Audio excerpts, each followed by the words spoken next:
Okay, I'd like to introduce you to double tonguing if you haven't already done it before. A lot of people seem to have trouble with double tonguing, and generally it's because of forcing too much air in through the system, and so the tongue gets tight and the back pressure creates a choking feeling. So the tends to try and close off the throat and everything becomes a bit tight. So because of that, I believe that double tonguing is a great technical development tool that is underutilized. I think that if we learn to double tongue and then add it especially to intervals and octaves and all that sort of thing, it really frees up the playing system. So a great way to practice it is first understand how the tut works and recognize that feeling of freedom that we've been getting. So maybe a full breath. There's no pushing of the air from the body. You can even use your tissue, even your visualizer, to feel that the t is quite a natural articulation.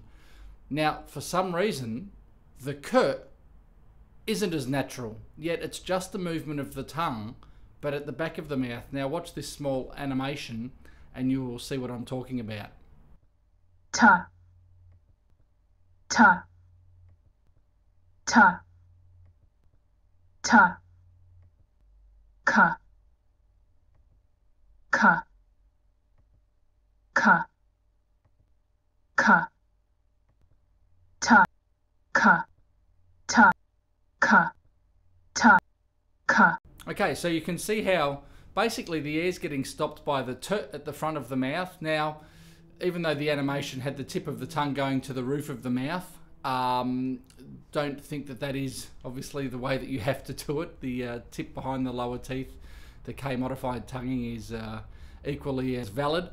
And the k is what I'm interested in here. If you say kangaroo, kookaburra, koala, you can do it without pushing the air. If you start going and push the air, tighten the throat, you'll recognize that choking. Try it. Just don't push from the body. And then as soon as you push too much, you'll recognize that extra strain that we don't want. So again, use the tissue. Practice it really slowly, the k on its own. Speed it up. Then use your visualizer.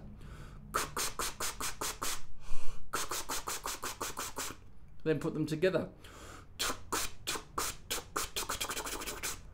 And then work on speeding that up and speeding it up and keeping the system nice and relaxed. So good breath. And then speed that up and recognize what the tongue's doing. Don't push too much air, just keep everything cool. And you'll recognize that the freedom of playing and the lips responding to the airflow becomes very natural.